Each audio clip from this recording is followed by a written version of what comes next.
예, 여러분 반갑습니다. 저는 이 제3세션의 진행을 맡은 백낙청이라고 합니다.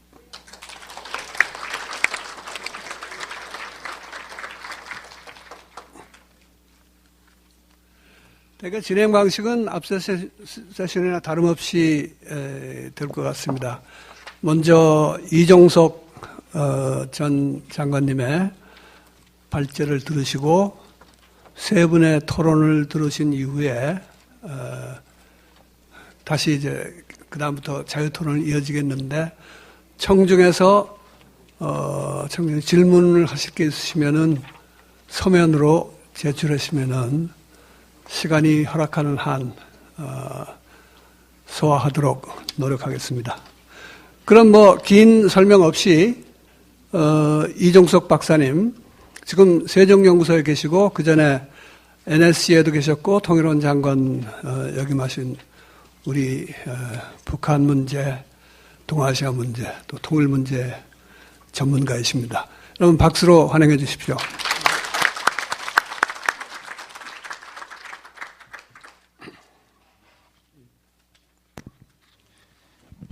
예, 발제하겠습니다. 오늘 14선언 기념식입니다만은 6년 전에 2007년 14선언 당시 생각을 해보면 현재 정세의 변화가 참 너무 많이 우리에게 많은 것을 생각하게 해주는 것 같습니다. 당시 14선언은 다들 아시는 것처럼 그거가 남북 양 정상이 어느 순간에 단순히 결단을 해서 어떤 주관주의적이고 주의적인 그런 뭔가 해보자 해서 내려진 그런 합의들이 아니고 참여정부가 그동안 추구해왔던 평화번영 정책의 구체적인 결실로서 또 한편 남북관계와 북핵 문제 진전에 대응해서 이를 한 단계 업그레이드 시키자라는 차원에서 나온 그러한 결단이 그 합의문이 14선언입니다. 그렇지만 이제 2008년 2월 25일 이명박 정부가 들어선 이래 한반도 정세가 악화일을 걸어왔고 이 역사적 태행이 박근혜 정부에 들어와서도 달라지지 않고 계속되고 있습니다. 그래서 여기서 어떻게 평화번영의 길로 갈 것인가라는 그런 질문을 던진 거는 물론 6년 전 우리가 그 당시 한반도 정세가 다 좋았고 다 바람직했다라고 누구나 다 생각하지는 않겠지만 그래도 나름대로 평화와 번영을 향했던 그 시기의 노력과 그 시기의 상황들 그 트랙으로 우리가 복귀하는 게 필요하지 않는가 해서 이렇게 썼습니다.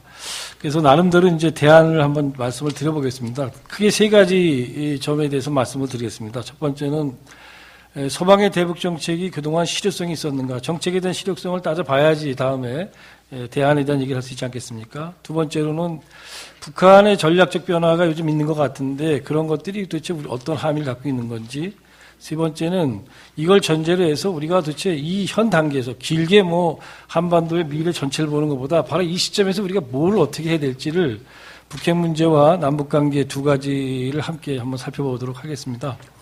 제가 서방이라는 표현을 지금 쓰고 있습니다. 사실은 냉전 해체 이후에 서방이라는 표현을 쓰는 게 너무 어색할 수도 있지만 한반도에서는 여전히 냉전이 해체되어 있지 않고 그렇기 때문에 중국을 제외한 미국을 중심으로 한 국제사회에 한국이 포함되는 일본, EU 이 정도를 제가 서방이라고 표현을 이제 썼고요. 그리고 그런 점에서 먼저 이 서방의 대북 정책이 실효성이 있는가에 대한 질문을 먼저 던지고 시작을 하겠습니다. 이 질문 자체 이걸 던지는 거는 일단 서방의 대북 정책이 뭘까? 그거는 이제 가장 크게 특징 짓는다면은 북한의 핵개발, 핵진강에 대해서 이거를 갖다가 막기 위해서 압박과 제재 일변도로 나간 것이 그동안 지난 한 20년간 우리가 봐왔던 서방의 대북 정책의 핵심이라고 다들 생각하실 겁니다. 그럼 이게 문제는 뭐냐면 이거 실효성이 있었냐, 성공했냐는 걸 질문을 던져야겠죠. 사실 우리가 이 질문을 너무나 던지지 않고 지금까지 오고 있는데 이 질문 던지면 던질 필요도 없습니다. 왜? 다 아시지 않습니까? 서방의 대북 정책이 실패했습니다. 그래서 우리가 기본적으로 한미가 항상 얘기할 때 한반도 평화와 안정 이걸 갖다가 우리가 중요한 우리의 대북 정책 목표로 삼고 있는데 미국도 마찬가지고 그렇지만 한반도 평화 안정이 얼마나 지금 2008년 이래 얼마나 지금 위협받고 있습니까?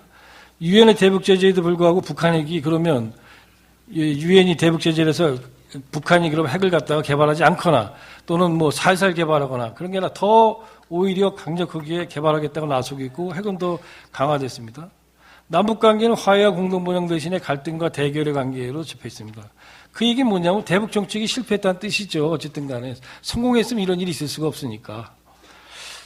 가장 대표적으로 살펴볼 수 있는 것이 유엔의 대북 제재 문제입니다. 저도 유엔의 대북 제재에 대해서 국제사회가 대의를 가지고 하는 거에 대해 동참해야 된다고 생각을 하지만 현실적으로 이 대북 정책이 정말 성공했는지 아니면 지금 도대체 어떤 모습을 갖고 있는지에 대해서 우리가 검토를 해봐야 된다. 그냥 무조건 유엔의 대북 제재를 가한다 그러고 국제사회가 유엔의 대북 제재 가하고 있다라고 마구 우리가 성원하고 그다음에 그러면은 그걸로 끝나는 거냐? 그건 아니죠. 정책을 무슨 정책이건 정책을 갖다가 구사하면 그것이 성공했는지 여부를 따져봐야 되는데 우린 이걸 알고 있습니다. 북한이 어쨌든 간에 국제사회가 유엔의 대북 제재 북한에 대해서 대북 제재를 가하고 있지만 2009년에도 그렇고 지금도 그렇고 굴복하지 않고 오히려 더 강하게 반발하고 있고 또 그러면은 제재를 가했으면 뭐 고통을 받아야 되는데 하다못해 뭐 북한의 주민들한테 미안하고 참 안타깝지만 주민 생활이 더 악화됐다든가 이런 소식이 들려와야 되는데 요즘 여러분께서 북한을 다녀온 사람들 얘기를 들어보십니다. 들어보면 어떻습니까? 북한 주민들이 좀 고통받아가지고 지금 굶어 죽는다 그럽니까? 아닙니다.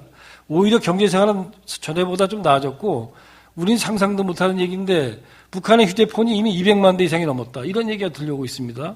그러니까 이것도 뭐 북한이 고통도 받지 않는 것 같고 생각보다 중국이 대북제재에 동참했다는데 올해 북한 중국 간에 올 상반기 올해 가장 강력한 대북제재 20945가 발동됐다 그러지 않습니까? 또 시진핑 주석이 뭐 화내고 말이지 북한 이거 그냥 놔두면 안 된다 라는 얘기를 그런 식의 태도를 보였다고 하면서 이제 북한 큰일 났다 그랬지만 그동안 지난 1월 6월 사이에 중국 상무부 발표에 따르면 북한 중국 간의 교역이 30억 달러 넘었었습니다. 사상 최대. 작년에도 최대했는데 작년 같은 기간보다도 25%가 증대했다는 겁니다.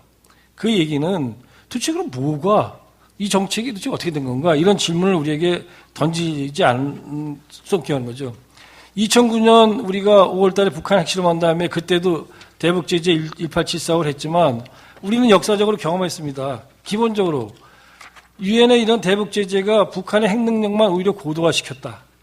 그거 우리 봤습니다. 그래서 이런 질문이 필요하다. 왜 이렇게 실패하는 건가? 물론 다양한 원인 분석이 가능하겠습니다. 저는 크게 두 가지를 여기서 얘기하겠습니다. 하나는 미국의 비합리적인 태도, 또 하나는 중국의 대북 제재 동참의 한계. 이 두 가지가 항상 깔려 있다. 이 현재까지 실패의 밑바탕에는 미국 정부는 하도 북한에 대해서 미국이 할 수 있는 그런 대북 제재는 이미 지난 20여 년간 하도 많이 해와가지고 지금 미국이 무슨 북한 제재를 한다고 하면 신문은 헤드라인을 장식하고 해도 실제 효과는 거의 없어요. 그럼에도 불구하고 여전히 효과가 있는 것처럼 여전히 자신은 북한을 제재하면은 또 국제사회를 동원해서 제재를 갖다가 주도하면은 그러면 뭔가가 되는 것처럼 과신하고 허장성세랍니다. 그러다 보니까 대북 정책이 효과를 발휘했느냐는 여부와 관계없이 북한에 대해서 제재를 가하면 그걸로서 끝나는.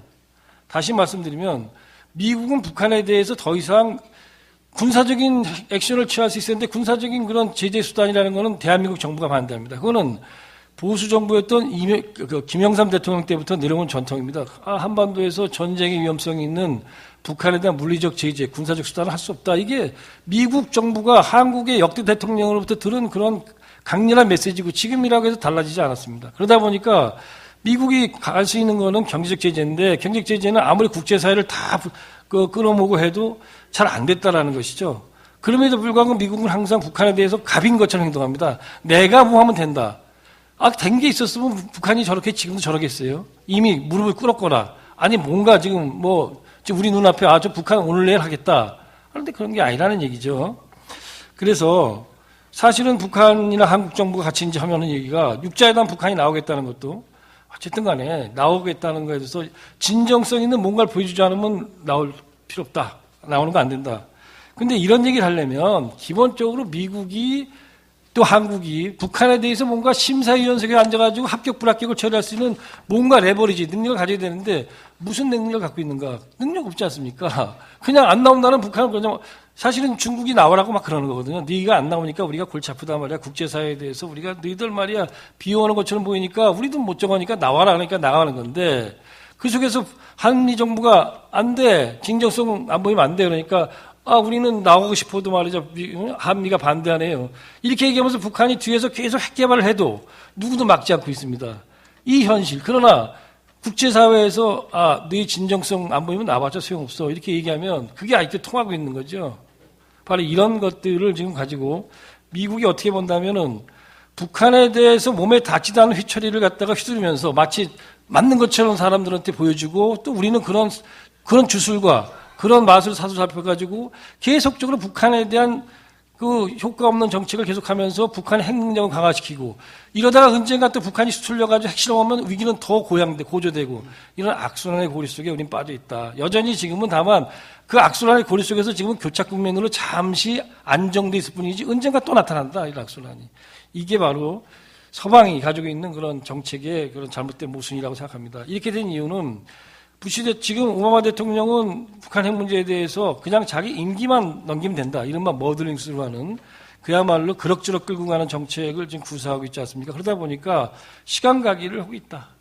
그런데 우리가 정확히 물을 수 있습니다. 그럼 오바마 대통령, 당신은 북핵 정책으로 북한에게 오히려 능력은 강화됐고 제재도 제대로 효과가 없었습니다. 라는 질문을 해야 되는데 국제사회에서 또 국내 주류 언론에서 이런 자문이 나오지가 않습니다. 왜 안 나오느냐? 제가 볼 때 가장 중요한 거는 북한에 대한 혐오증이 워싱턴이나 우리 한국 사회에 너무나도 만연되어 있기 때문에 북한에 대해서 무조건 욕만 하면 되는 거죠. 정책적 효과 필요 없습니다. 욕만 하면 그걸로 끝나는. 지금 이게 우리에게 불행이다. 사실은 그걸 통해서 문제는 해결되지 않고 있는데 우리는 해결되고 있지 않다는 것조차도 인정하고 있지 않다. 이렇게 생각을 합니다. 또 하나는 이제 중국의 대북 정책인데 중국의 대북 아까 앞부분에서 1세션에서도 이제 발표를 하면서 잠깐 들었습니다만은 중국과 북한 관계를 우리가 너무 과대평가하면 안 된다고 생각합니다. 다시 말해서 중국이 북한에 대해서 제재를 하고자 하는 그런 액션을 취하는 거 당연히 취하고 있는데 중국이란 나라는 지금 이중 전략을 취하고 있다. 그것이 그들의 국가 전략이라고 그렇게 생각이 됩니다. 다시 말씀드려서 중국 입장에서는 공산당 체제인 북한이 무너지는 거에 대해서는 그건 있을 수 없는 전략적 이익이다. 다만 지금처럼 핵 개발하는 거 좌시할 수 없고 그다음에 3대 세습보다는 보다 집단 지도 체제라는 그런 공산당 체제를 원하는데 이 두 가지랑 북한 붕괴를 갖다가 서로 교량한다면 북한 붕괴가 만약에 북한이 핵 개발을 갖다가 못하게 하고 그냥 막고 막 이러려고 하다가 북한이 체제가 위험해지는 것 여기까지 가면 어떡할 거냐. 그거는 안 된다는 거죠. 그렇기 때문에 중국과 북한 사이의 어떤 관계에서 중국의 대북 정책에서는 북한의 체제가 불안정해지는 거를 용납하지 않으면서 북한 제재에 동참한다는 일련의 그런 나름대로의 원칙이 있다고 우리는 봐야 되고 과거에 북한과 중국 사이의 지금 관계나 교역 관계나 이런 것들이 그런 걸 증명하고 있다고 생각합니다. 다시 말씀드려서 이미 G2로 성장한 중국 입장에서는 북한에 대한 특수한 전략적 이익과 G2로서의 국제적 위상, 왜 그 로그 스테이트 불량 국가인 북한에 대해서 말이야 저렇게 너희들은 엄호하고 옹호하냐, 너희들이 국제사회의 지도적 국가가 될 수 있냐라는 국제사회의 그 질타를 갖다 피하기 위해서 말로 할 수 있는 모든 제스처, 모든 행동에서는 북한에 대해서 제재에 동참하고 또 막 말을 합니다. 그러나 그것이 압록강과 두만강 국경선상에서 그대로 다 반영되는 건 아니다. 이것 때문에, 이중 전략 때문에 항상 우리는 중국과 북한 사이에서 사실은 그리고 유엔의 대북 제재라는 것 자체는 기본적으로 일반 상거래나 인도주의 지원은 포함되지 않습니다. 다만 한미는 북한이 하도 이게 문제가 많다 이렇게 생각하니까 허다못해 초코파이가 북한 들어가면 저건 김정은이 아들이 먹을 거니까 안 돼. 전략물자 이러면 안 되는 거예요. 그러나 중국 사람들은 그거는 해령 시민들이 먹는 거야. 그럼 그건 되는 겁니다. 그렇기 때문에 북중 간에 일반적인 교육. 근데 북한, 중국 간의 일반적 교육만 갖고도 북한은 경제 발전을 획기적으로 못해도 그냥 그럭저럭은 끌고 먹고 산다는 거죠. 그렇지만 이제 문제는 뭐냐면 다음 문제입니다. 북한이 뭔가 전략적으로 발전을 하려고 마음을 먹으면 그때는 현재와 같은 이런 상태는 안 되고 중국을 포함한 국제사회가 대규모 경제적인 투자를 해야 됩니다. 근데 현재 북한에서는 여러분들 아시는 것처럼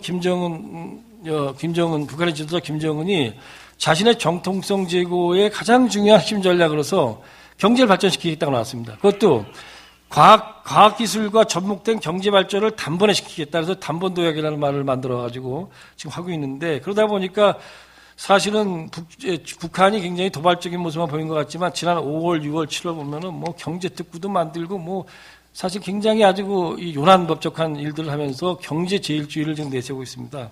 그래서 북한이 내세우고 있는 이 경제 제일주의, 이 문제를 우리가 한번 잘 살펴볼 필요가 있겠다, 이런 생각을 합니다. 근데 이제 문제는 뭐냐면 박근혜 정부는 뭐 아시는 것처럼 3차 핵실험이 정부 출범하자마자 일어나고 나니까 여기에 그냥 굉장히 이제 업세시대 굉장히 아주 이 스트레스를 받아가지고 남북 관계 자체도 북핵 문제 종속을 시켰고, 그러다 보니까 북핵 위기가 발생하면 과거에 많은 우리들은 그런 걸 갖다가 남북 관계를 북핵 위기에 불똥이 튀기지 않도록 차단하려고 노력을 했는데, 이게 거꾸로 남북 관계에 불똥을 딱 튀기더니 이게 엄한 개성공단 그야말로 폐쇄 위기까지 가는, 이게 남북 관계 악화를 갖고, 남북 관계가 악화된 것이 다시 북핵 논의를 지연시키는, 북핵과 남북 관계가 악순환 쪽으로 서로 연결되는 고리를 형성한 것이 지금 박근혜 정부에서 특징적으로 보여주고 있습니다. 이런 속에서 지금 이제 박근혜 정부는 북한의 못된 버릇을 고치겠다, 이른바 훈계 정책이라고 좀 표현하는데, 그러니까 뭔가 너 야단 쳐가지고 북한을 고칠 수 있다는 생각을 가지고 얘기하겠습니다. 그러나 이거는 상당히 주관주의적이고 이거는 되게 어려운 걸 얘기하는 거다. 왜냐? 우리가 북한을 훈계를 고칠 만한 능력을 갖고 있어야 되는데 능력을 갖고 있지 못하다. 그런데 이런 것들이 마치 되는 것처럼 보인 거는 개성공단에서 북한이 보여준, 개성공단 정상을 위해서 북한이 보여준 저자세 때문에 그런데, 물론 정부가 아무튼 원칙을 지키려고 한다. 그리고 개성공단을 북한이 어쨌든 간에 나와가지고 다시 정상화된 거는 제가 볼 때는 우리 정부가 훌륭한 그런 업적을 거뒀다, 이렇게 생각을 합니다. 물론 거기에 할 말은 많습니다만, 그렇지만 이렇게 된 것이 우리 정부가 훈계 정책을 하고 북한에 대해서 강력한 어떤 영향력, 레버리지 가져서가 아니라, 제가 생각할 때는 사실은 아까 말씀드렸잖아요. 지금 김정은은 외부의 투자를 받아들여가지고 대대적인 경제 발전을 하려고 하는데, 지금 개성공단이 딱 끊어지게 되면은 북한이 가장 제가 볼 때 잘못한 점이 올해 들어가지고 개성공단 인력을 철수시킨 건데, 그게 그대로 폐쇄되면은 국제사회가, 특히 중국의 기업가들이 절대로 북한에 투자하지 않는 거죠. 제가 7월 달에도 중국에 했더니 그런 얘기를 하더라고요. 개성공단이 저렇게 된 상태에서는 중국 기업가들이 안 들어간다. 그러니까 개성공단을 정상화시키는 거는 국제사회, 특히 중국 기업가들에게 북한에 오세요, 투자할 수 있습니다를 보여주는 아주 중요한 바로미터였기 때문에 북한이 여기에 대해서 아주 목을 매면서 개성공단을 정상화시키려고 했다. 일단 가장 중요한 이유는 그거였죠. 그러나 우리 정부가 그런 걸 잘 읽어야지, 우리가 말이야 지금 까불면 가만 안 놔도 이러니까 했다.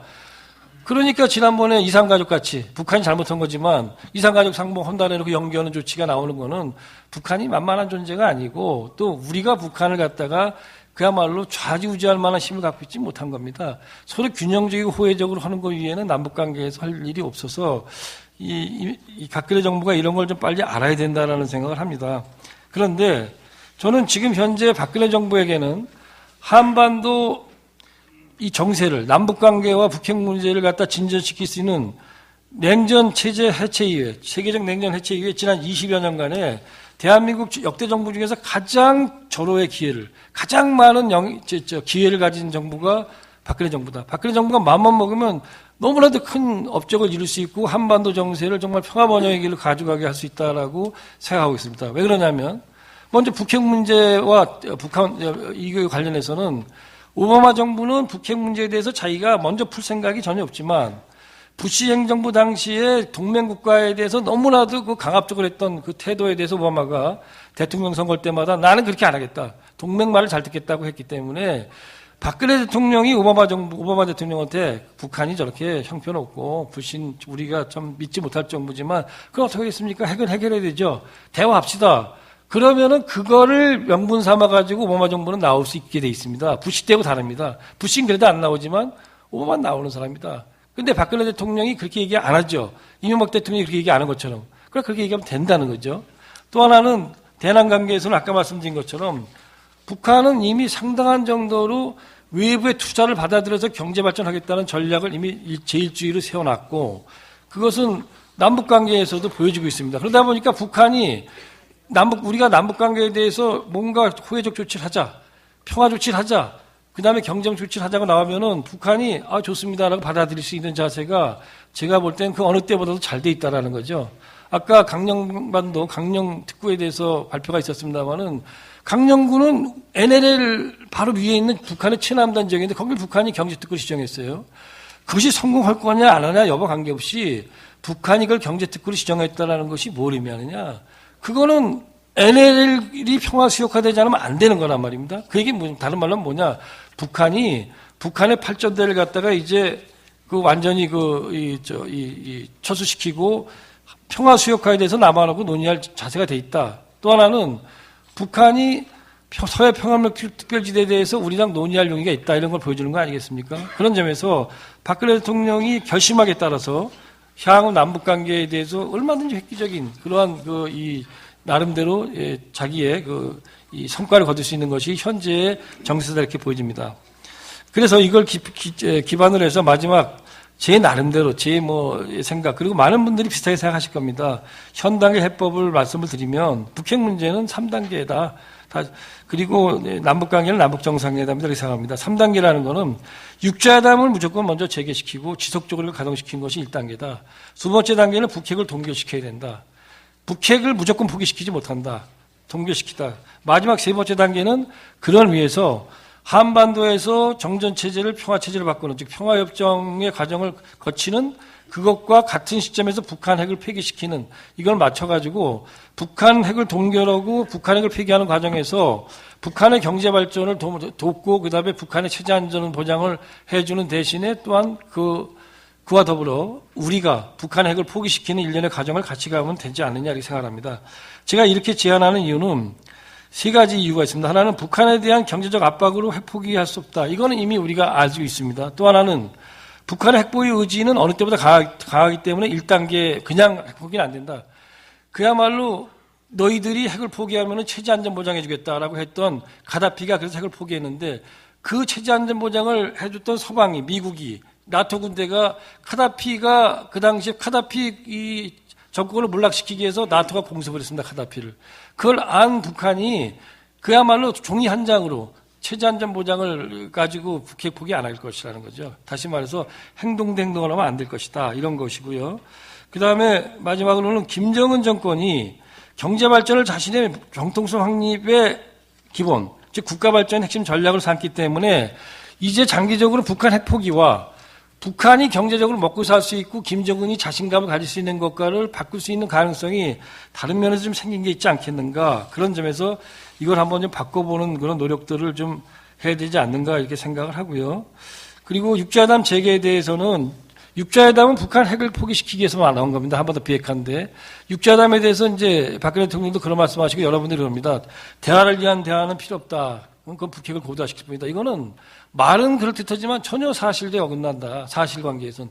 북한 핵은 그동안에 대화를 하지 않았을 때 훨씬 더 고도화됐습니다. 아시는 것처럼 1차부터 3차 핵실험이 일어나는 모든 과정은 북한 핵, 육자회담이 완전히 깨져 있을 때 그랬습니다. 다시 말해서 육자회담이 열리면 아무리 대화를 하더라도 거기서는 너희들 핵 개발하지 뭐하지 물을 수 있기 때문에 북한의 핵은 제어된다. 다시 말씀드려서 역사는 북한과 대화를 하지 않았던 시기에 북한과 형식적인 대화라도 그 했을 때보다 훨씬 더 그 핵이 고도화된 것을 보여주고 있다. 그런 점에서 육자회담의 지금 빠른 재개는 한미가 진정성을 북한에 요구하지만 그럼 좋지만 그렇지 않아도 해야만 우리가 북한 핵을 관리하는데 훨씬 유리하다는 걸 생각해야 된다고 보고요. 남북관계는 뭐 전부터 주장하기 때문에 다시 주장할 필요도 없을 것 같습니다. 이거는 너무나 얽혀져 있고 이명박 정부 시절에 잘못됐던 남북관계를 박근혜 대통령이 그냥 이어받았기 때문에 이걸 풀 수 있는 건 실무자로는 안 될 것이다. 이건 솔직히 남북 정상이 만나서 얘기 들어보라 이겁니다. 도대체 김정은이 무슨 생각하고 있는지 얘기 들어보고 박근혜 대통령도 얘기하시고 그걸 통해서 풀어가야 된다. 이 시간이 남북 정상회담의 시간이 늦으면 늦을수록 한반도 남북관계를 풀고 북핵 문제를 푸는데 한국 정부 해야 할 역할은 줄어들 거라고 생각합니다.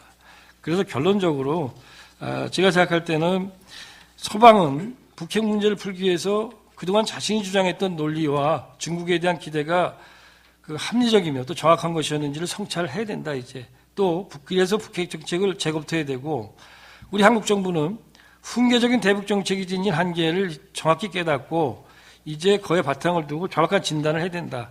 그리고 거기에 따른 처방을 해야 된다. 그렇게 해서 대북 정책이 전환되지 않으면 참 어려워지겠다. 그것이 우리가 한반도가 평화롭고 우리가 미래 새로운 한반도를 개척하기 위한 기본 바탕이 될 거라는 생각을 합니다. 예, 이상 마치겠습니다.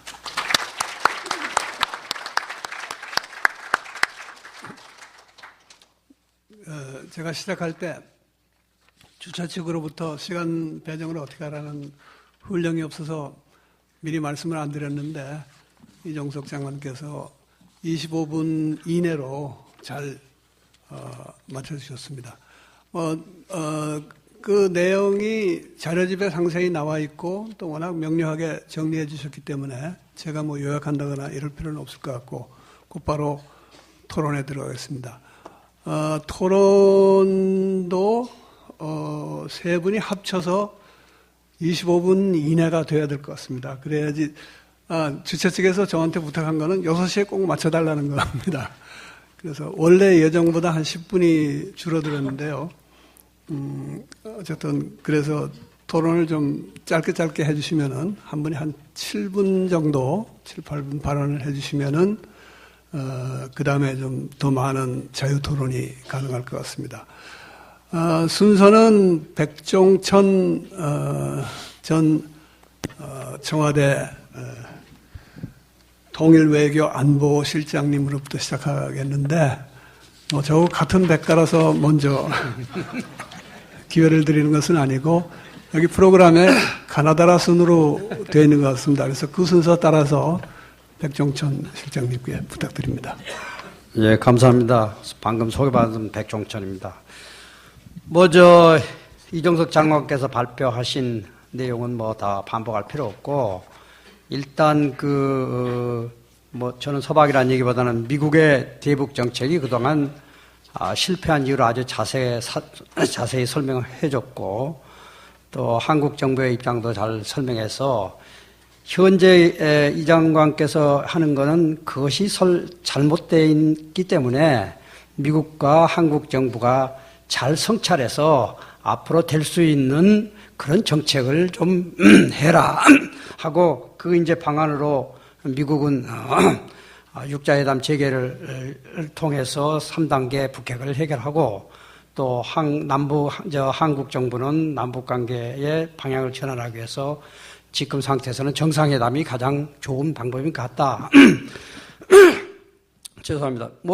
이 내용에 대해서는 이종석 장관님의 논리대로 따른다면 전혀 저는 전적으로 동의하고 이렇게 되기를 희망을 분명히 합니다.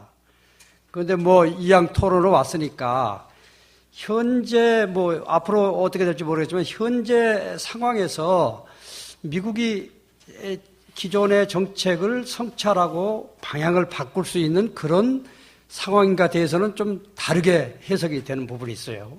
왜 그러냐면 최근에 지금 이란의 핵 문제를 해결하는 과정에서 이란이 여하튼 어떤 이유에서 모르지만은 미국에 대해서 유화 제스처를 냈고 그 다음에 미국과 이란 대통령 간의 정상 간에 아주 30몇 년 동안 단절됐던 그 상태에서 전화 통화를 했고 그 이후에 신문 보도를 보면은 상당히 유화적인 쪽으로 가고 있고 또 이란에서는 단기간 내에 협상을 통해서 핵 문제를 해결할 수 있는 용의가 있다. 이런 것만 보면은 앞으로 이제 두고 봐야 되겠죠. 그러나 상당히 이 좋은 쪽으로 가고 있는데 이 좋은 쪽으로 가고 있는 것을 미국의 언론은 어떻게 해석하고 있느냐.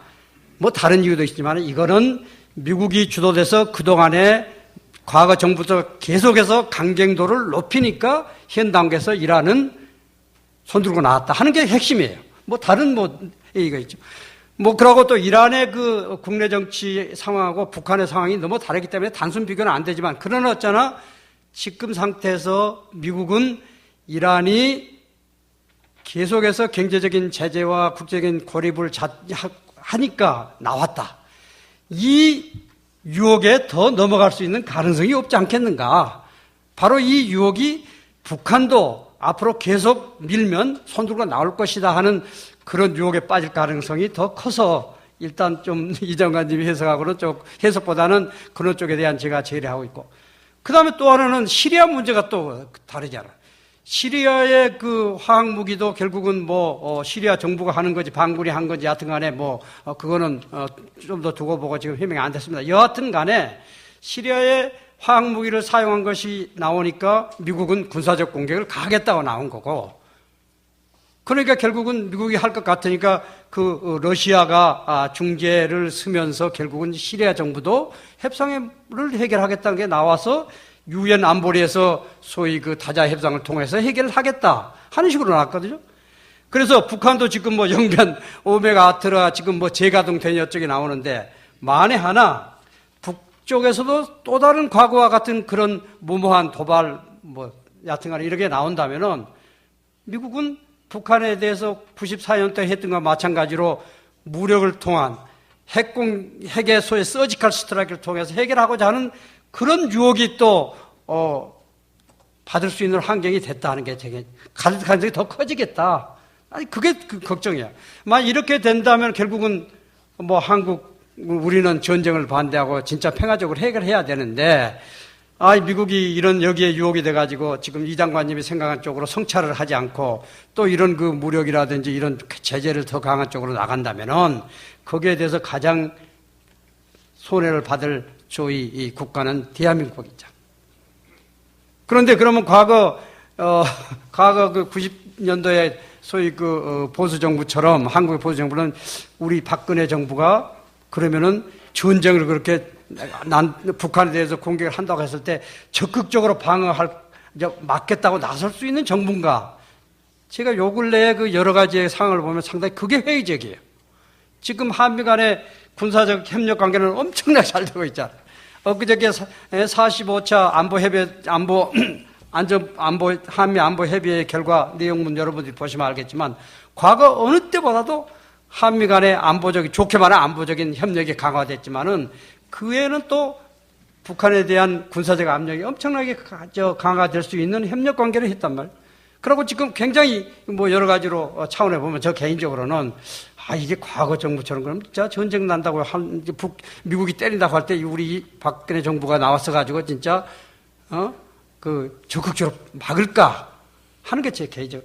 만약 이게 우려인데 이렇게 하면 안 되겠지만, 만약 이렇게 된다고 그러면은 사실은 북한의 핵 문제는 해결되기보다는 상당히 어려운 쪽으로 갈 수 있을 것 같고, 남북관계도 굉장히 어려울 것 같아서 앞으로 저는 토론을 위한 토론도 되겠습니다만은 이런 문제를 우리가 다시 한번 다 같이 고민을 해봐야 되지 않는가 하는 게 위해서 제가 말씀드리고, 마지막에 진짜 남북관계 문제를 개인적으로 정상회담을 통해서 풀어야 되는 건 저는 100번 동의합니다. 박근혜 정부가 신뢰 프로세스를 얘기했지만 말하면 좋은 거예요. 차근차근 적은 것부터 해나가면서 쌓이겠죠. 이건 말은 좋은데 지금 남북관계가 그렇게 해서 해결될 문제가 아니고, 적응하다가 조금 막히면 또 감정 싸움 나가니까 더 신뢰가 더 불신이 커지게 된 상황이거든요. 그래서 진짜 남북관계를 풀 용의가 있다면은 진짜 정상들이 만나가지고 딱 약속하고 방향 정해놓고, 그 다음에 거기 자리에서 앞으로 진짜 이런 거 안 지키고 하면은 앞으로 우리는 안 한다 하는 식으로 좀 강하게 얘기하고, 그러면서 한번 남북관계를 한번 풀어봤으면 하는 게 저도 그 생각해서 그 분야에 대해서는 우리 이종석 장관님의 그 안과 같이 100% 동의합니다. 죄송합니다. 네, 감사합니다.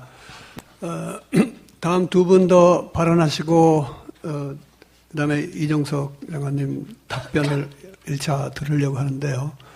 그 사이에 여러분이 질문하시고 싶은 거 있으시면은 서면으로 좀 제출해 주시기 바랍니다. 그렇게. 네, 이재정 장관님, 가나다라 순으로는 이 장관님 차례인데 앉은 순서대로 하자 그러시네요. 그런데 여기가 한글을 창제하신 세종대왕 이름을 딴 세종문화회관인데 어떻게 가나다 손을 무시합니까? 그러나 사회자의 명에 따르겠습니다. 제가 이 3시간 익산에서 차 타고 와가지고 7분 발언을 하니까 조금 본전 생각이 좀 납니다. 그러나 지정된 시간 내에 그럼에도 불구하고 제 얘기를 끝내겠습니다. 먼저 사실 이종석 장관 발언에도 이미 지적이 됐고 앞에서도 여러 번 얘기가 나왔겠지만은 도대체 이 남북 대화나 북핵 협상을 하는 데서 진정성 타령을 하는 사람들이 문제를 해결하려고 하는 것인가 하는 의심을 저는 갖습니다. 이 진정성 타령을이라는 게 시간 끌기 위한 거고 결국은 비핵화가 아니라 비확산 쪽으로 가기 위한 더듬수 아닌가 하는 생각입니다. 진정성 타령을 하는 회담은 저는 있을 수 없다고 생각합니다. 미국에서 그 대수호 정책 면에서 가장 강경했다고 볼 수 있는 레이건 대통령마저도 소련을 악마의 제국이라고 규정을 하고 소련은 악마의 제국이다. 그러나 그들이 악마의 제국이기 때문에 그들과 끊임없는 협상을 해야 된다. 그래서 결국 소련이 손들게 만들지 않았습니까? 미국에서 성공 사례가 있습니다. 대화만이 미국의 소위 핵정책이라고 할까 대외정책을 확실하게 성공시킬 수 있는 그런 길이었다는 것을 알고 있을 텐데 그럼에도 불구하고 미국 정부도 계속 진정성 타령을 하죠. 선행동, 선조치, 대화를 통해서 협상을 통해서 달성해야 될 목표를 먼저 북한이 시연하라. 그러면 대화에 나가겠다. 이건 순서가 뒤바뀐 거죠. 우리 정부도 지금 진정성 타령을 얘기합니다. 원칙이라는 명분 하에. 근데 아까 이 발표에서도 지적이 됐지만 북한의 핵 능력은 북한과의 협상이 중단되어 있던 그 시간에 한 단계씩 업그레이드 됐다는 사실을 우리가 직시해야 됩니다. 북한은 절대로 틈새 시간을 주면 안 됩니다. 틈새 시간을 주면 그 시간에 다음번 협상에 나가서 몸값을 높게 부를 수 있는 이 여건을 키운다는 사실을 우리가 직시하고 하루라도 빨리 대화로 나가야 된다고 생각합니다. 그런 점에서 북핵 문제를 해결하기 위해서 3단계로 접근하자는 이종석 장관의 제안에 저는 전적으로 동의합니다. 무조건 회담을 재개하고 그 다음에 동결로 가고 그리고 폐기를 시키자. 이 폐기와 관련해서는 9.19 공동성명에 이미 합의까지 했습니다. 첫째, 북한의 핵을 폐기하는 대가로 첫째, 미국과 일본이 수교를 해준다. 두 번째, 북한을 제외한 5개국이 북한에게 경제 지원을 한다. 세 번째, 수교와 결국은 표리의 관계지만은 평화협정을 체결해 주겠다.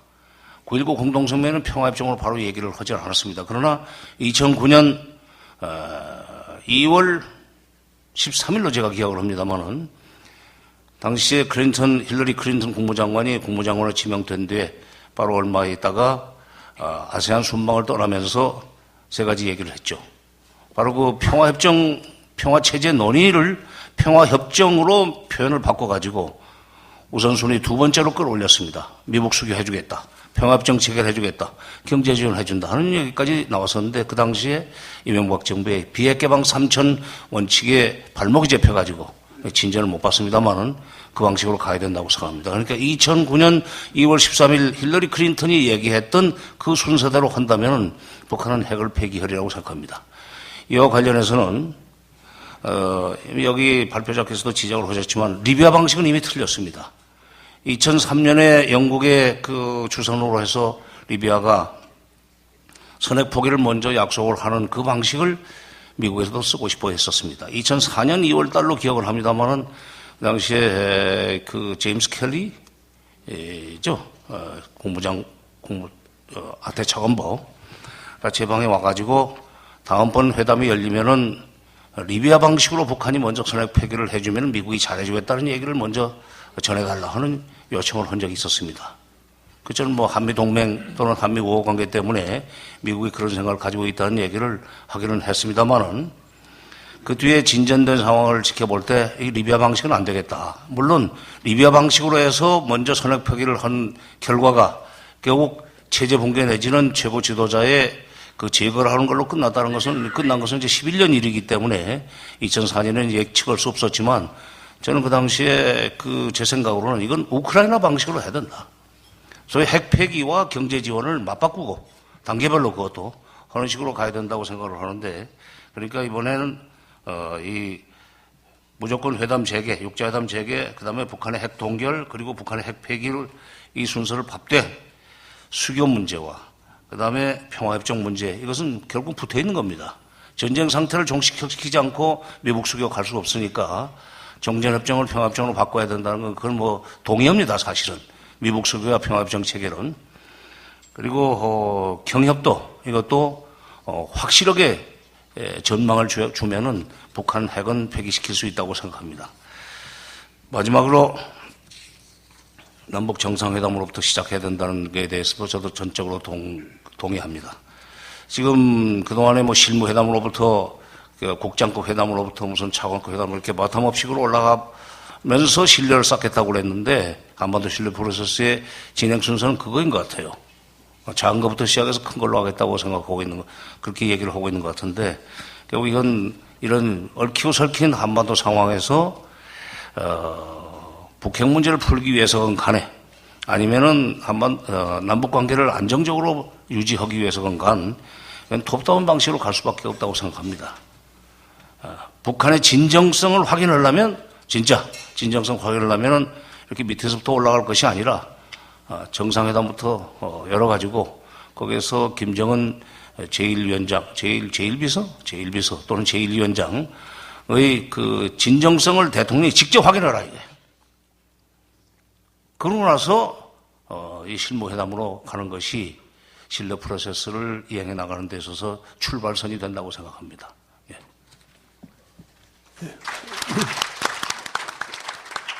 네, 감사합니다. 꼭 소개가 필요 없으신 분이지만은 그래도 소개를 제가 해드렸어야 되는데 어떻게 순서 가지고 얘기하다가 못했습니다. 정세현 장관님은 김대중 정부와 노무현 정부에서 잇따라 통일부 장관을 지내셨고요. 또 통일부와 통일연구원에서 오랫동안 근무를 하셨습니다. 원래는 학계 출신인데 최근에 아니라 학계에 복귀하신 거는 이제 장관 그만두시고 이화대학에 석좌 교수로 가셨고, 지금은 익산에 있는 원광대학교 총장으로 계십니다. 그래서 아까 기차표 값 얘기하신 게 그런 말씀입니다. 네, 그럼 다음번에 또 한 분의 전 통일부 장관을. 아니, 오해가 있을 것 같아서 제가 이 백 교수님 제 소개에 대해서 정정을 좀 하겠습니다. 저는 학계 출신이 못 됩니다. 왜냐면은 제가 77년에 통일원에 들어가서 부단히 대학 교수가 되기 위해서 정말 교수님들한테 굉장히 잘했어요. 가고 싶은 학교의 교수님들한테. 그런데도 저는 대학 교수가 못 됐습니다. 여기 지금 신인영 총장님 앉아 계시는데, 저 이화대학에 제가 13, 14년 공을 들였는데도 이화대학에서 저를 뽑아주지 않았어요. 그래서 저는 그냥 정부에 있다가 퇴임 후에 갑자기 총장으로 가가지고 학계로 간 것처럼 돼 있는데, 저는 사실 그런 점에서 사이비 학계 출생입니다.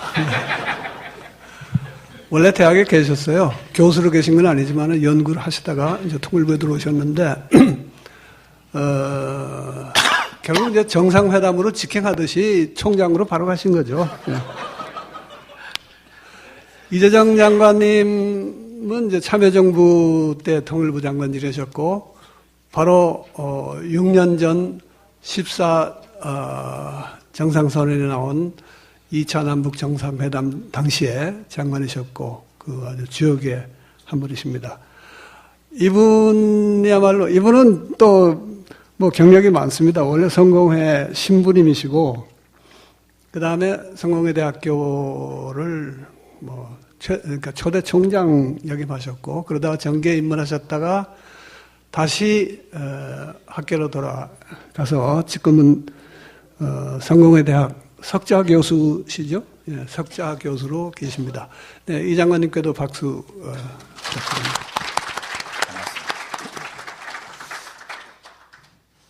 오늘 정말 이렇게 여러분 다 이렇게 많이 오셔서 정말 고맙습니다. 특히 이 행사를 준비한 사람으로서 먼저 감사의 인사 말씀을 먼저 드리겠습니다. 아마 여기 계신 여러분들이 다 그런 생각을 가지고 있을 거예요. 미국의 여기 이종석 장관님 말씀하신 서방 세계의 정말 대북 정책의 정말 속 생각은 뭔가? 정말 진정한 의도는 어디에 있었는가? 이것이 정말 북핵을 해결하기 위한 생각이었나?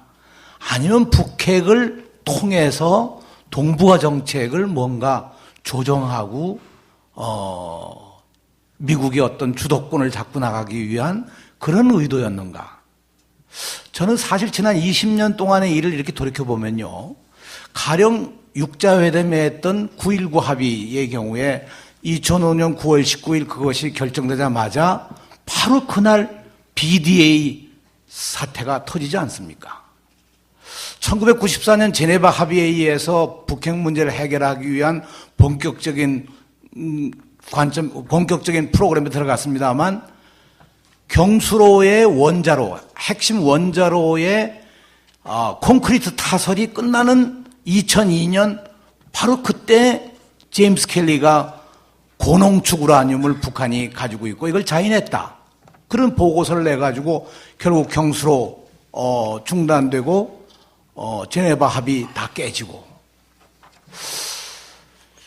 이런 여러 가지 과정들을 놓고 보면 실제로 미국의 정말 의도는 북한의 핵을 폐기하는 의도나 혹은 핵 확산을 막는다는 그런 의도보다도 오히려 북한 핵을 통한 동북아 정책의 어떤 여러 가지 다양한 정책적 변화를 가져오기 위한 하나의 의도가 아니었느냐 이렇게 생각해 보면 결국 미국의 이 동북아 정책과 미국의 중동 정책과 이 둘을 비교해 볼 때 특히 동북아 정책은 북한 핵을 매개로 한 여러 이 관련국들의 하나의 그 사이 속에서의 미국의 어떤 외교적 활동의 이 영역을 넓혀 나가는 또 여러 가지 옵션, 선택이 가능한 그런 정책을 이제까지 해온 것이 아니었겠느냐. 그래서 저는 어떤 의미에서 보면 이종석 장관의 말씀과는 달리 서방의 대북 정책은 대성공이었다. 그렇게 볼 수 있지 않겠습니까?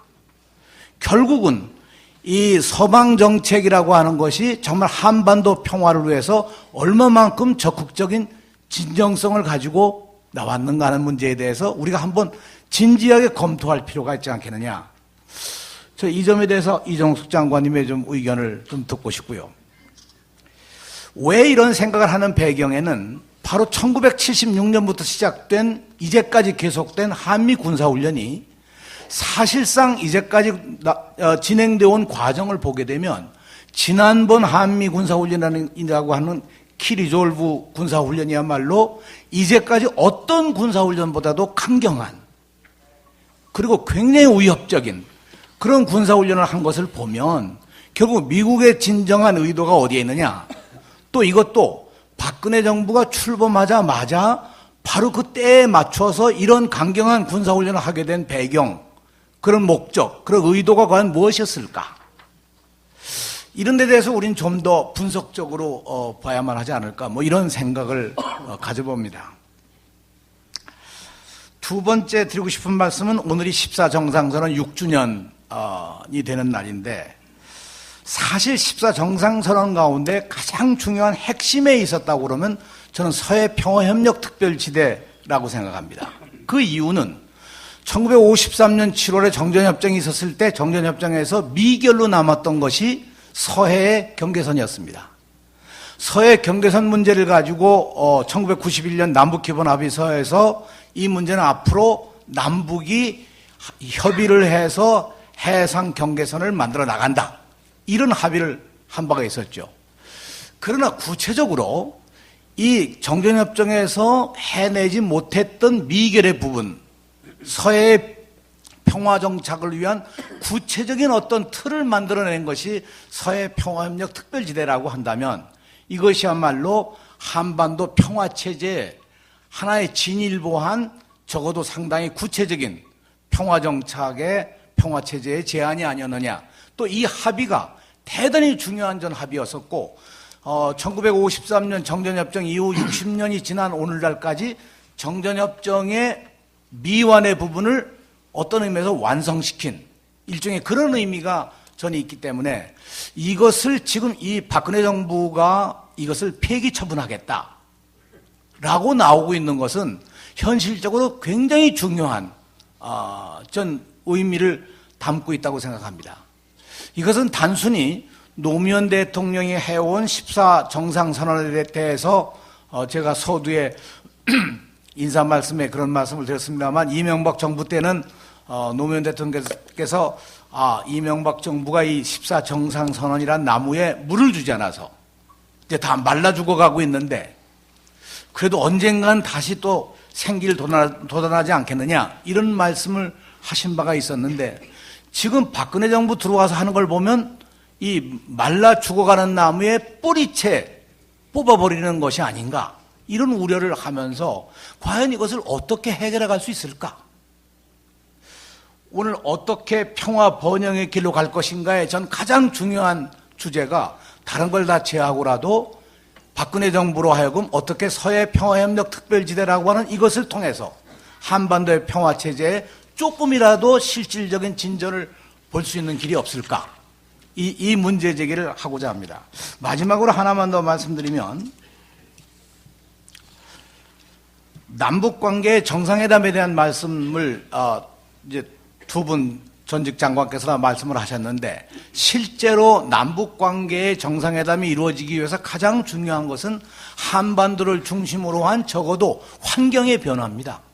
평화정착에 대한 굳건한 미국과 관련국, 우리 정부와 한반도를 둘러싼 관련국들의 어떤 과거와 다른 분명한 어떤 태도가 나오지 않으면 정상회담은 전 열릴 수 없으리라고 생각합니다. 더구나 김정은 체제에 있어서 과연 이것이 가능할 것인가 하는 것도 의문인데요. 그렇다면 어떤 변화를 가져와야 과연 정상회담을 할 수 있는 환경이 될까? 이것도 우리가 한번 검토를 해봐야 될 과제가 아닌가 이렇게 생각을 합니다. 고맙습니다. 예, 이종석 장관님 답변하시기 전에 저도 잠깐 한마디 덧붙일까 하고요. 그 사이에 주최 측에서 어느 분이 질문지가 있으면 좀 걸어다 주시기 바랍니다. 제가 말씀드리고 싶은 거는 방금 이재정 장관께서 말씀하신 미국의 진짜 속셈이 뭐냐, 속생각이 뭐냐 하는 이게 상당히 중요한 질문인 것 같고 이것은 미국에 대해서뿐 아니라 하여간 관련 당사자들 모두에 대해서 물어볼 필요가 있고 이거를 국가 단위로 이렇게 묶어가지고 미국 전체가 어떻고 이렇다 하기보다도 미국 내에서는 이러이러한 속셈을 가진 사람들은 어떤 사람들이고 또 다른 속셈을 가진 사람들은 어떤 사람이고 한국 내에서는 또 어떻고 중국이나 일본 또 북한 내부 이런 식으로 조금 세분해서 냉정하게 검토해 볼 필요가 있지 않겠나 하는 생각입니다. 이종석 장관님 발표에서는 우리가 북에서 핵을 포기하고 변화하게 만들고 한반도의 평화를 정착시키고 궁극적으로 평화적인 통일을 이룩하려는 소기의 목적에 비해서 그동안의 서방의 정책이 전혀 합리성이 없고 실효성이 없었다 하는 건데 소기의 목적이 그게 아닌 사람들도 있지 않겠어요? 근데 그걸 대놓고 아니라고 하는 사람들도 있고 사실은 말은 그게 소기의 목적이라고 하면서 이재정 장관님 표현대로 그 속내는 다른 데 있는 분들 그런 사람들 입장에서는 지금 서방의 대북 정책이 대성공이라고 말씀하셨는데 대성공까지는 아니더라도 상당히 만족하는 사람들이 많기 때문에 여기까지 온 것이 아닌가 이런 생각도 드는데 그런 그런 점도 좀 감안해서 답변을 해주시면 고맙겠습니다. 예, 세 분 그리고 백내수 선생님 말씀 고맙습니다. 그래서 저도 하나 고백을 해야겠네요. 제가 지금 현재 있는 연구소에서 한 20년간 제가 지금 근무하고 있는데, 그 연구소에 제가 수석 연구위원입니다. 직책이. 그런데 우리 정세현 총장님이 그 연구소의 수석 연구위원으로 계셨었거든요. 그게 사이비 학자였다 그러셨는데, 저도 하여튼 사이비 학자임을 고백하면서 이 말씀을 드릴 수밖에 없을 것 같습니다. 예. 누구보다도 탁월하게 많은 업적을 갖고 계신데 그렇게 말씀하시죠. 이화대학에서 교수를 안 시켜줘서 제가 그러니까 신령 총장님 약간 삐져서 지금 이 말씀하고 계시다는 걸 좀 이해해 주시기 바랍니다. 예. 자, 백종천 시장님 말씀하신 부분에서 미국이 그러면 이제 북핵 성찰을 해가지고 바뀌겠느냐. 저도 이제 말씀드릴 때 제 요지가 미국이 대북 정책을 바꾸거나 성찰할 가능성은 거의 없다라는 걸 전제로 지금 말씀을 드렸습니다. 그래서 미국의 정책을 바꿀 수 있는 가장 큰 요소는 대한민국 정부다. 근데 대한민국 정부가 이거 말을 우리 생각과 다르면 어떡할 거냐. 그래서 아까 누가 그랬습니다. 시민이 도대체 정부가 북한하고 접촉도 못하게 하고 교류도 안 나게 하면 어떡할 거냐. 좌절감에 대한 비슷한 말씀들이 있었는데, 결론은 그래서 정치가 중요하다. 선거를 통하는 수밖에 없다는 게 이제 마지막 결론이겠죠. 그러나 그 전에 어떻게 할 거냐는 생각을 해야겠지만, 다만 중국이 육자회담에 대해서 강력하게 드라이브를 걸고 있습니다. 자신의 어떤 업적이기도 하고 그렇기 때문에 미국이 육자회담에 대해서 중국과 다른 이해를 갖고 있기 때문에, 중국도 지금 힘이 있기 때문에, 또 러시아가 여기에 동참하고 있기 때문에 미국이 육자회담에 대해서 무조건 모른 척하거나 갈 수는 없는 상황이라서 상황은 조금 복합적으로 움직일 가능성이 있다는 걸 말씀을 드리고요. 전 정말 이 말씀 듣고 한참 생각이 더 해야겠다 생각이 드는데, 박근혜 정부에서 그럼 미국이 북한에 대해서 대북 군사 공격을 한다 그랬을 때 과연 이걸 그냥 옛날 다른 정권들처럼 막으려고 할 건지에 대해서 난 퀘스천이다 이런 말씀하셨는데, 이건 굉장히 사실은 아주 두렵고 무서운 말씀을 하신 거죠. 왜냐하면 우리는 최소한 보수 진보 상관없이 이 나라에서 전쟁이 이 강태에서 일어날 수 있는 위험성에 대해서 누구나 반대한다는 걸 전제를 했는데, 이 정권은 그렇지 않을 수 있어 보니까, 가만히 사람들 보니까 이거거든요. 여기에 대해서는 정말 다시 생각을 해보고 우리가 이렇게 돼서는 안 되겠죠. 이거 역시 정말 마지막은 역시 정치다. 선거 외에 다른 방법으로 이거 바꾸지 못한다는 면에서 참으로 정치의 중요성을 알면서 정치에 참여하지 않은 저로서는 참 여러 가지 생각을 많이 하게 합니다. 정세현 총장님 말씀 제가 달리 말씀드릴 건 없지만 아까 진정성 타령 말씀하셨습니다. 사실 육자회담 복귀를 위해서는 진정성 있는 뭘 보여줘라고, 진정성 있는 태도를 보이라고 하는 한미의 태도가 얼마만큼 모순적이냐면요.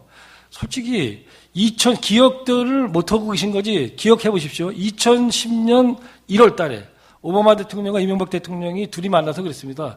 북한은 조건 없이 즉각적으로 육자회담에 복귀하라. 그런데 그 다음에 3월 달에 천안함이 터지고 나니까 사과하지 않고는 안 된다. 그러더니 이제 사과가 사라지고 나서는 진정성을 보이자는 안 된다. 이게 뭐가 바뀌었길래 이제는 진정성을 보여야 됩니까? 그때는 너무나도 급박하니까 지체 없이 복귀하라고 해놓고. 그때가 맞은 겁니다. 2010년 1월 달 얘기가. 이렇게 사실은 그냥 지 입맛에 맞는 대로. 그러다 보니까 이정 장관님 말씀대로 저거 정말 북핵 포기를 원하는 거야? 아니면 북핵 문제 가지고 동아시아에서 뭔가 패권 이거 하려고 하는 거 아니야? 이런 의구심을 하는 분들이 나오는 거죠. 이정 장관님 그 말씀에 대해서는 저는 사실 그 정도 능력은 없습니다. 그걸 갖다가. 다만, 거꾸로 보는 동아시아, 거꾸로 보는 한반도도 생각해 볼 수 있겠죠. 다만, 제가 저도 이제 청와대에서 제가 3년간 NSC 차장을 하면서 미국을 경험을 했는데요. 제 경험상 미국 사람들이 북한에 대한 혐오증, 자기들에 대한 자기 생각에 대한 오만, 무조건 맞다. 북한에 대해서는 무조건 틀리다라는 생각이라든가, 또는 미국 군산복합체 이해 이런 것들이 막 복합복적으로 작용해가지고 복잡해 보이지만, 그들이 그렇게 거꾸로 보는 동아시아를 만들고 싶어할 만큼 이렇게 대전략을 가진 정도의 능력은 없더라. 제가 볼 때 미국은 그렇게 강력한 능력을 가진 나라는 아니다. 저는 그렇게 봅니다. 미국 안에서. 다만 미국 내 다양한 세력들이 결국은 다른 얘기들을 하게 되면서, 또 한편으로 북한이 또 많은 도발을 하지 않습니까? 제가 아까 유시민 장관 말 때문에 이 말하기가 더 어려졌는데 선서 같아가지고, 북한은 기본적으로 북한이 우리말 듣거나 선의에 의해서 이 한반도를 움직이는 정권이 아닙니다. 그러니까 그렇게 북한이 약간 도발적으로 나오면은 미국에서 그걸 가지고 뭔가 인내를 갖고 하는 게 아니라 다시 되쳐받으면서 이런 것들이 결국 오늘의 이 상황을 만들었다. 그런 점에서 잘은 모르지만 북한이 미국의 전체적인 대전략이 있어가지고 북핵 문제를 갖다가 풀지 않고 이렇게 가려고 하는 거 아닌가 하는 거는 전 조금 그건 잘 모르겠습니다. 다만 미국이 비핵화보다는 비확산 쪽으로 가고자 하는 움직임이 있다는 것에 대해서는 저도 상당히 걱정을 많이 하고 있습니다. 서해 평화협력 특별지대에 대해서 참 귀중한 말씀을 해주셨습니다만은 실제로 지금 이 한반도 신뢰 프로세스 박근혜 정부의 이걸 보면은 열심히 만든다고 만들었지만 거기에 구체적인 대안은 딱 하나 있어요. 뭐냐면 DMZ 세계 평화공원 만드는 거 하나고 나머지는 없어요. 사실은 한반도 신뢰 프로세스의 가장 큰 문제점은 제가 볼 때는 프로세스란 말을 쓰는 이 정책은 이번이 처음인데 프로세스가 우리말로 과정 아닙니까? 근데 프로세스 없는 한반도 신뢰 프로세스예요. 프로세스가 없잖아요, 거기는. 여기. 근데 그나마 정책 수단으로 유일하게 있는 게 이건데 이 DMZ 세계 평화공원이 되려면 서해 평화협력 특별지대가 안 돼야 그러는데 이게 될 수가 없죠. 바다에서도 안 되는데 육지에서 총칼 들고 그 2km밖에 안 되는 그 좁은 구역에서 뭘 할 수 있겠습니까? 그런 점에서 서해 평화협력 특별지대를 하는 그런 노력이 있어야만 DMZ 평화공원도 이루어지는 거기 때문에 함께 했으면 좋겠다. 그런 생각을 하고요. 남북정상회담 개최에 대해서는 국제적 환경이나 이런 것들이 필요하다고 말씀하셨는데요. 당연히 그렇겠죠. 그렇지만 저는 이미 그 환경은 돼 있다. 박근혜 대통령이 결심하시면 저는 북한 김정은이는 정상회담 하는 게 이익이라고 보고 있죠. 복잡하게 말씀드리기 어려운데 지금 여기서. 그래서 박 대통령이 결심하면 정상회담 할 수 있다고 보고 있습니다. 네. 지금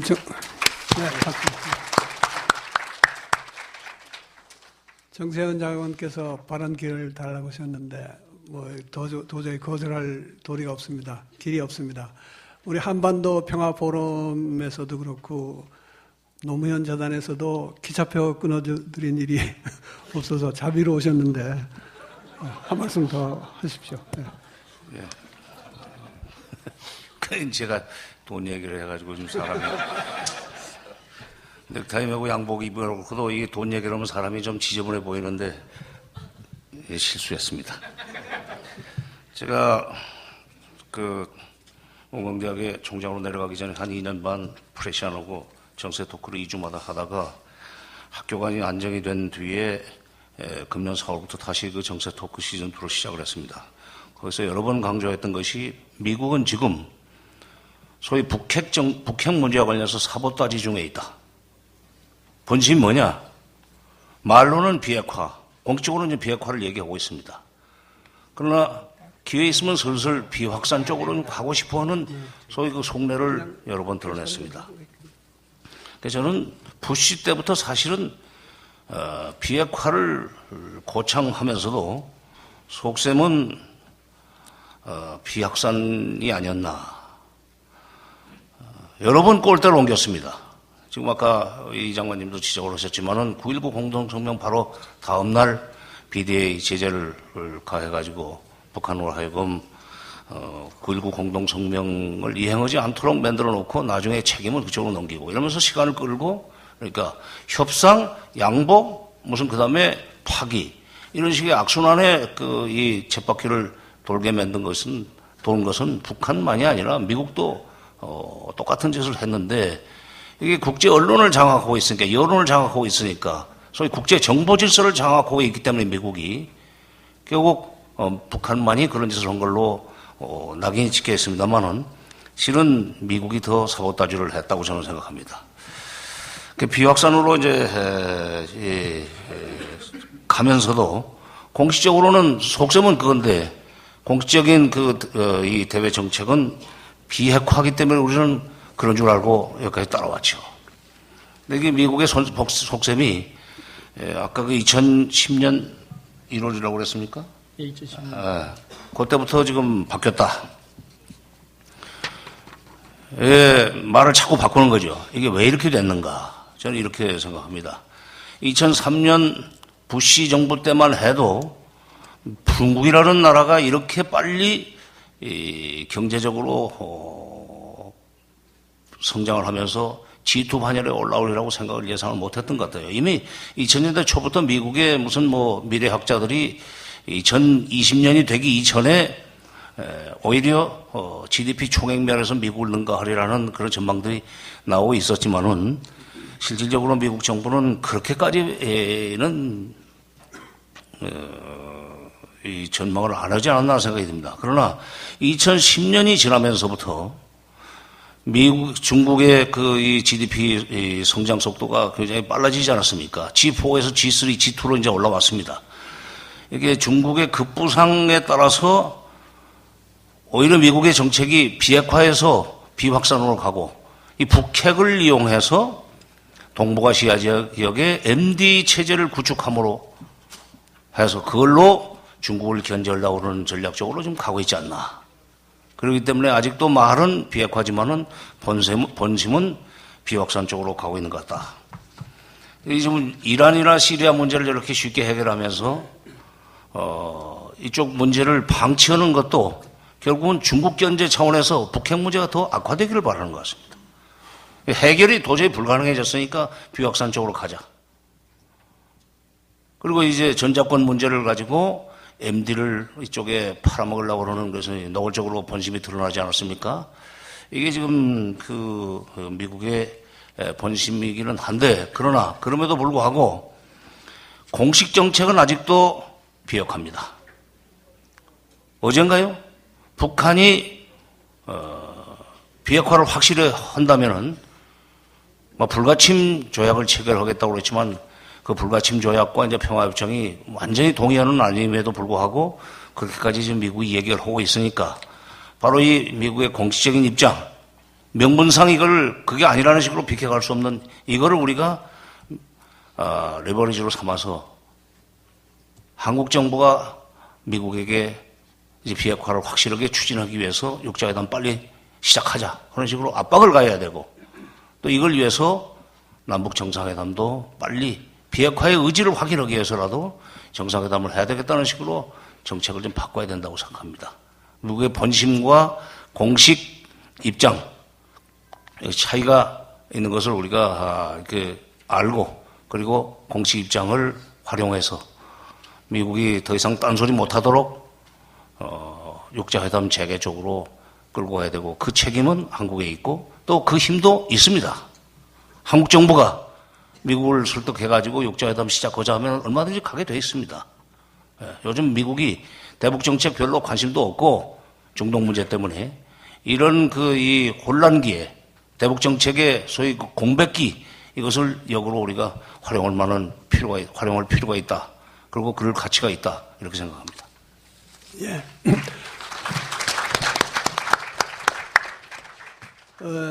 청정석에서 질문지가 온 게 없기 때문에 거기다 마침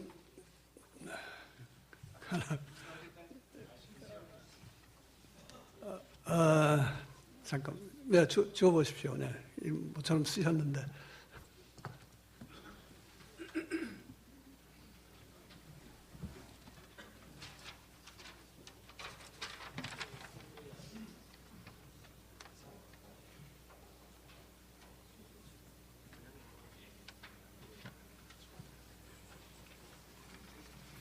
예, 민주민족 뿌리회의 상임대표이신 유시경 선생님 질문인데요. 이정숙 장관, 이재정 장관 두 분께 질문합니다. 서부평화지대 제안에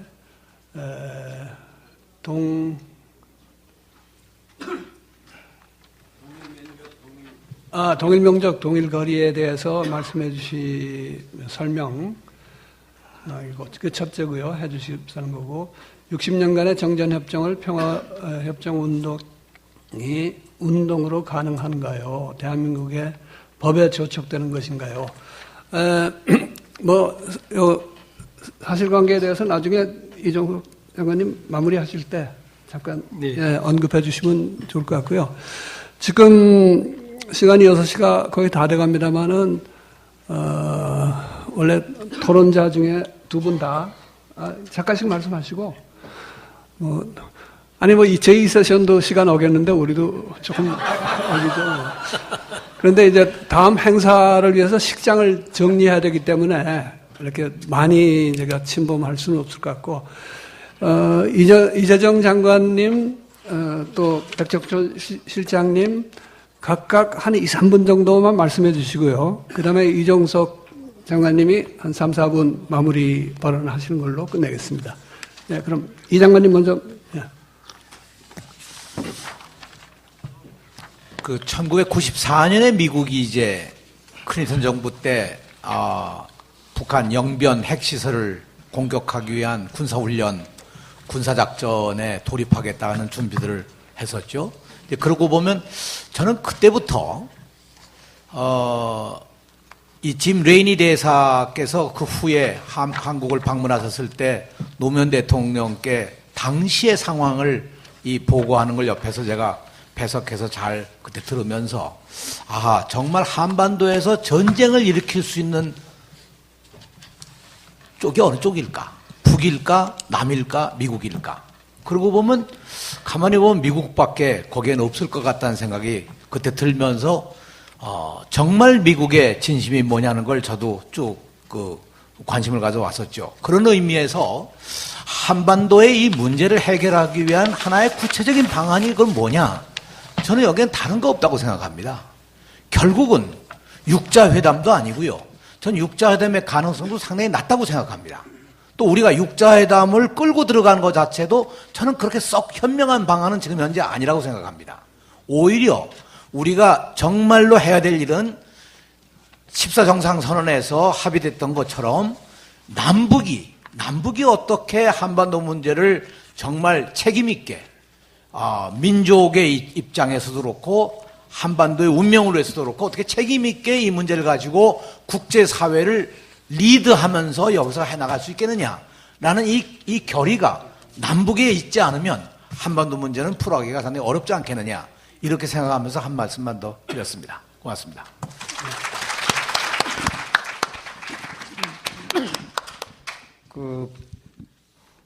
지금 정상회담이 가능하겠느냐? 역시 정상회담이 가능하려면은 국제적인 환경, 그 다음에 국내적인 여러 가지 분위기가 잘 돼야 되겠지만은 제가 2007년 남북 정상회담이 성사될 때를 옆에서 관찰했던 사람으로서는 그 당시 기억이 생생하지만은 비대의 문제가 계속 2007년에 물려 있었고 그게 계속 제재가 된 상황에서는 장관님 저기 계시지만 남북 간에 그럴 만한 접촉 지원 같은 게 굉장히 제한됐었고 그러나 우리가 5월 말에 여하튼 간에 그때 참여정부에 있었던 모든 분들이 노력을 해가지고 미국 그 BDA 문제가 이제 해결되거든요. 5월 말에. 그러면서 이제 저 장관님이 이제 사실 남북 간의 철도가 통행이 되고 이러면서 결국 상황이 할 만한 분위기가 됐던 것이고 그때 그 상황 속에서 그래도 계속해서 관심을 가졌던 분이 저는 볼 때 노무현 대통령이었거든요. 노무현 대통령의 의지가 없고 계속에 관심이 없었다면은 사실 불가능했던 겁니다. 불가능했다고 저는 생각했기 때문에 지금은 그때 비하면은 미국과의 관계에서 정상회담을 못할 만한 그런 그 걸림돌이 지금 없는 상황 속에서는 제가 볼 때 박근혜 대통령이 결심만 하면은 필요성만 인정한다면은 또 남북 관계를 평화적으로 진전시키겠다는 의지만 있다면은 저는 가능하다고 생각을 합니다. 이상입니다.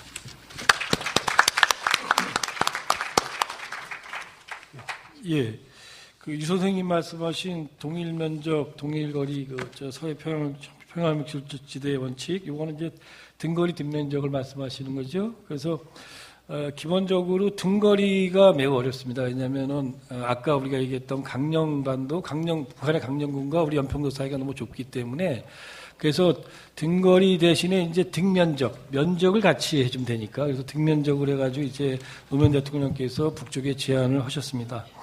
그리고 제가 간단하게만 말씀을 드리면은 어쨌든 간에 북한이 강령반도를 갖다가 경제특구로 지정을 해가지고 외부 자본을 받아들이겠다고 그렇게 했다라는 거는 참 저도 상상도 못했습니다. 노무현 대통령께서 서해 평화무역지대를 말씀하시면서 도대체 서로 NLL은 양보를 누구도 안 할 것이다. 그러나 충돌은 막아야겠다. 그래서 이제 결국은 이 평화의 바다를 위해서 특별지대에 대한 제안을 했는데 이게 저쪽에서는 거꾸로 이제 우리 할 용의가 있다 이런 뜻이나 마찬가지거든요.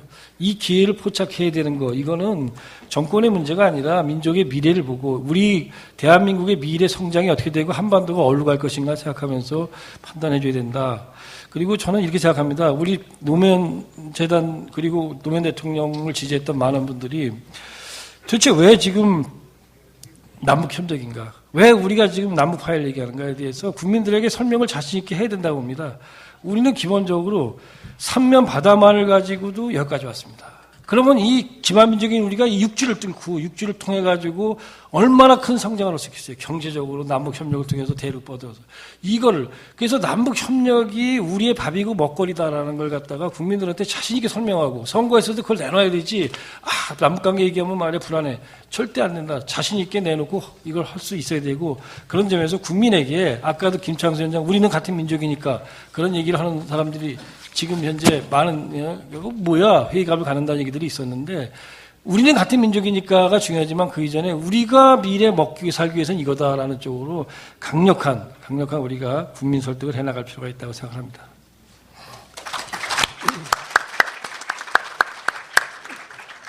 예, 그러면 그동안 발제와 토론 과정에 수고해 주신 이종석 장관님, 백종천 전 실장님, 그리고 정세현 장관님, 이대정 장관님 모두에게 뜨거운 감사의 박수를 드리는 것으로 마치겠습니다.